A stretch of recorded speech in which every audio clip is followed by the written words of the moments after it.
बातें सामने आई थी। सबसे पहले ये जो एक्सपोज किया था यहाँ के एक स्थानीय अखबार ने, वो 6 अप्रैल को इस ट्रेजरी घोटाले की शुरुआत हुई थी। उस समय सिर्फ ये बोकारो और हजारीबाग तक सीमित बताया जा रहा था। बाद में कई जिलों तक ये घोटाला फैला और जैसा हम लोगों ने पहले भी आशंका जाहिर की थी कि ये जो घोटाला है ये कम से कम हजारों करोड़ का है। ये 10,000 करोड़ भी जा सकता है तो कोई बड़ा आश्चर्य नहीं, क्योंकि आपको याद होगा वित्त मंत्री राधाकृष्ण किशोर जी ने बहुत ही फेमसली कहा था कि 10,000 करोड़ रुपए का कोई लेखा जोखा नहीं मिल रहा है।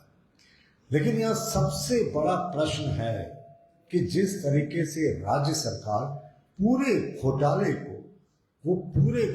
को जो है वो दबाने की कोशिश कर रही है, ये अपने आप में हास्यास्पद है। अब आप देखें, सबसे पहले इन्होंने वित्त विभाग के उप सचिव के नेतृत्व में एक एसआईटी बनाई। वो एसआईटी बोकारो और उसमें घोटाले सामने आए, लेकिन जब तक वो एसआईटी रिपोर्ट देती, इन्होंने एक दूसरी एसआईटी जो थी वो उत्पाद सचिव के नेतृत्व में बना दी। अब उत्पाद सचिव के नेतृत्व में जो एसआईटी बनी,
प्रिंसिपल अकाउंटेंट जनरल रांची विशेष ऑडिट करे और आवश्यक समन्वय कर अविलंब सुनिश्चित कराए।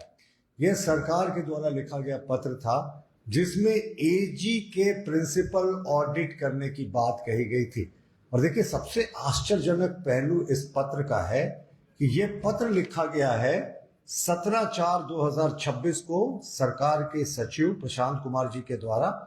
पत्र का लेटर संख्या है 216/2026, यानी 17 तारीख को यह पत्र लिखा गया। उसके बाद प्रिंसिपल अकाउंटेंट जनरल के ऑफिस ने उसी सप्ताह में सरकार को कहा कि आपने प्रिंसिपल ऑडिट किया है, लेकिन इस घोटाले से संबंधित जो उपलब्ध नहीं कराया।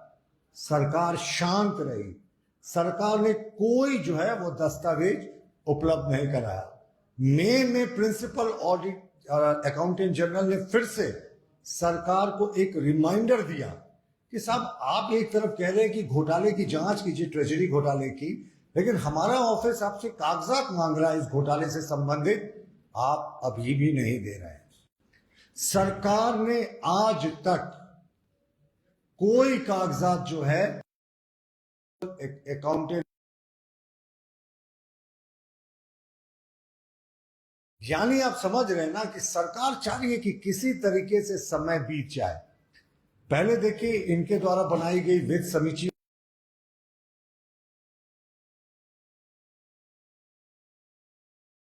सचिव के नेतृत्व वाली एसआईटी पे, जिन पे आरोप थे वही एसआईटी के मेंबर थे, जिनसे जांच में सहयोग चाह रहे थे वो डीडीओ और अकाउंटेंट ऑफिसर्स, ट्रेजरी ऑफिसर्स जिलों के, वो तो अपने पद पर बैठे रहे। लेकिन अब तो हद हो गई कि सरकार एक तरफ कह रही है प्रिंसिपल अकाउंटेंट की, और प्रिंसिपल अकाउंटेंट जनरल दो बार सरकार को पत्र लिख रहे हैं कि साहब, आप जांच की बात तो कर रहे हैं लेकिन डॉक्यूमेंट नहीं पहुंचा रहे। 1.5 महीने से सरकार इस पूरे मामले को ठंडे बस्ते में डालने की कोशिश कर रही है। दूसरी बात कि सरकार, इसका दूसरा सबसे बड़ा उदाहरण है कि जो एसआईटी बनी थी उत्पाद सचिव के नेतृत्व में, जो वित्त विभाग ने जो एसआईटी बनाई थी, उनके गठन का 2 महीना हो गया। देखिए, कुल 5 जिले इससे अफेक्ट हुए थे और 5 जिलों में बोकारो, हजारीबाग, रांची, रामगढ़ और देवघर प्रमुख थे। ये आप सब जानते हैं कि एसआईटी सिर्फ एक जिले बोकारो में गई है। बोकारो में एसआईटी के जाने और रिपोर्ट देने की अभी तक कोई बात नहीं हुई है। वो गई वहां जरूर, 1.5 महीने बीत गए, कोई रिपोर्ट नहीं हुई। पता नहीं ये रिपोर्ट कब आएगी। अभी तो एक जिले का ये जांच हो रहा है शुरू, इसके बाद 4 जिलों की जांच और बाकी है। पता नहीं कितने वर्ष का समय लगाएंगे सरकार इस पूरे जांच रिपोर्ट को सामने आने में। तो हमारा प्रेस कॉन्फ्रेंस करने का यही तात्पर्य है कि इसमें एक सरकार को नसीहत लेनी चाहिए। देखिए, लालू प्रसाद सिंह के साथ क्या हुआ था। लालू प्रसाद पर डायरेक्ट ये नहीं था कि उन्होंने कोई पैसा ले लिया। उन पर जो मुख्य आरोप था, जिसके कारण वो बात पूरी सीबीआई को चली गई थी, कि जिस समय ये घोटाला सामने आया, तत्कालीन मुख्य सचिव ने लाने की कोशिश की, तो लालू प्रसाद ने पूरी जांच प्रक्रिया को डिरेल करने की कोशिश की। जांच में जितनी सक्रियता दिखानी चाहिए थी वो नहीं दिखाई। जब ये मामला राज्य सरकार से सीबीआई को चला गया, तो सीबीआई के पास जो प्रश्न थे उनका भी लालू प्रसाद को जवाब नहीं दे पाए कि आखिर जांच में डिले क्यों किया गया। और इसी आधार पर उनको कॉन्स्पिरेसी का, उस समय जो सेक्शन 120B होता था, उसके तहत उनको दोषी मानते हुए सजा दिया गया था। 1 नहीं, 2 नहीं, 4-5 केसेस में सजा हुई थी। तो हमारी झारखंड सरकार से यही दरखास्त होगी कि इतिहास के पन्नों से सबक सीखिए साहब। इसी घोटाले को, चारा घोटाले को लीपापोती करने के चक्कर में एक मुख्यमंत्री जेल चले गए थे, उनको कुर्सी छोड़नी पड़ी थी। कम से कम ये गलती दोबारा आप नहीं दोहराए। और जो ये कछुए की गति से चल रही है ये जांच, 2 महीने, 1.5-2 महीने में भी एक जिले की जांच पूरी नहीं हुई और 5 जिलों की जांच की बात है। जबकि हमारा तो मानना है कि आज भी अखबारों में आया है कि 2 और नए जिले जो हैं इस जांच में जुड़ जाएंगे। तो ये जांच आखिर कब पूरी होगी? इस तरीके से जांच चलेगी तो हमारा जाहिर तौर पर मानना है कि सरकार इस पूरे जांच को रफा दफा करने की कोशिश कर रही है। वही गलती कर रही है जो लालू प्रसाद ने किया था। लालू प्रसाद का क्या हाथ हुआ था, ये फिर से दोबारा बताने की आवश्यकता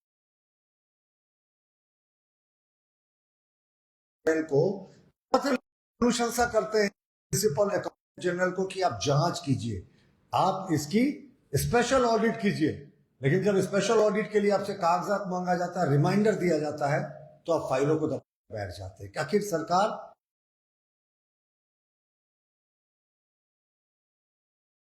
लाए और अगर उनसे नहीं संभल रहा तो केंद्रीय एजेंसियों को पूरे तौर पर दे। ईसीआईआर तो ईडी ने एक मामले में दर्ज किया, सिर्फ एक मामले में। अब पूरे मामले को केंद्रीय एजेंसीज को सौंपे अगर आपसे ये संभल नहीं रहा। और इस गति से अगर आप जांच चलाएंगे तो जांच पूरी नहीं होगी। जांच में भी तेजी लाए। और सबसे महत्वपूर्ण, प्रिंसिपल अकाउंटेंट जनरल ने जो 17 अप्रैल को जो दस्तावेज मांगे थे घोटाले से संबंधित स्पेशल ऑडिट करने के लिए, वो आप उपलब्ध कराए।